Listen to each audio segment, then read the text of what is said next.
I don't want to get too deep into Chris's life, but something tells me, Chris, this is not a really tough trip for you, based on the locale of where you live and where the game is.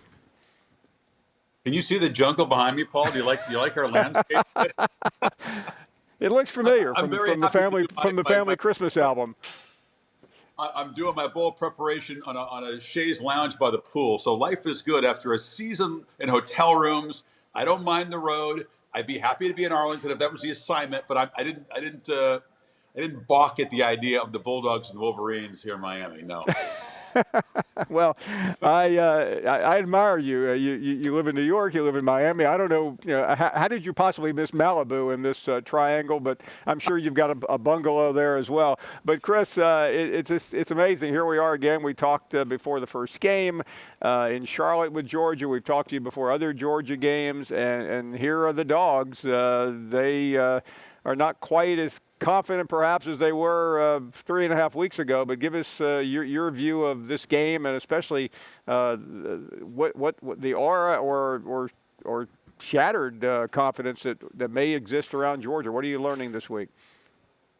We're going to find out about the confidence. I mean, you don't know, obviously, Paul, till you kick it off and they face more adversity, whether or not that game really did take a piece of their heart or whether it made them more determined. Visiting with Stetson Bennett, who's an impressive guy. I enjoyed that interview with Marty. A quiet determination. I think he is a guy that feels like a much older person than a college student. There's some world weariness because of the stuff he's been through, answering the constant questions about whether he deserves his role, and bouncing back from the Alabama game and talking about looking himself in the mirror and having a conversation about the 4 or 5 really poor plays that he made in that game and how to fix them and not let that happen again. Jacoby Dean made a great point. I thought college football is not a sport where you get second chances very often when you lose a championship type game. And Kirby said, thank goodness we don't have to try to get the guys rallied to play in a non-playoff bowl game. They got everything to play for. They got all the incentives right there, and it's going to be really interesting to see how they mentally respond to a game where, remember, they're blowing Alabama doors off. It was 10-0. We're looking at each other in Atlanta thinking, well, they are the better team. But they didn't respond when the Tide threw some haymakers. They didn't respond well at all on either side of the ball. So now they had a month of soul search, and it's not Alabama they're playing, but it's a very high quality, difficult opponent who is very cohesive, very confident. Michigan has a vibe about them that's very positive. They are filled with belief. I can't wait. I hope it's decided in the last few plays.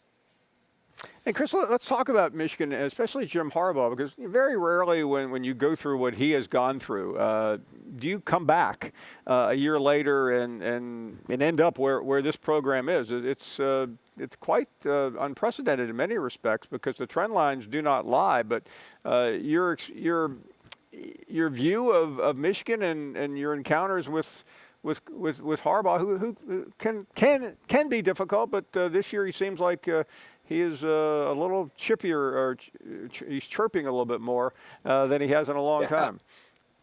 A lot of the best coaches can be difficult at times, Paul. We know that, but that's part of the job.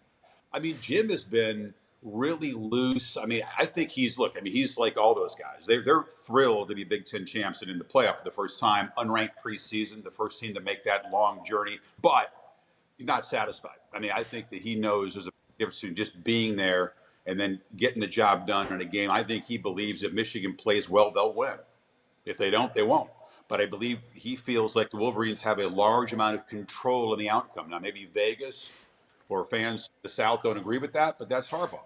I mean, he's telling stories about the first time he came to the Orange Bowl as a kid, knocking down coconuts off a tree and drinking out of the coconut. I mean, he was telling stories at the luncheon today. Kirby was much more businesslike. Kirby had the blinders on. He had that locked-in mindset, and Jim was very kind of loose, and I think he likes his team. I think he loves his team, and I think he likes his chance.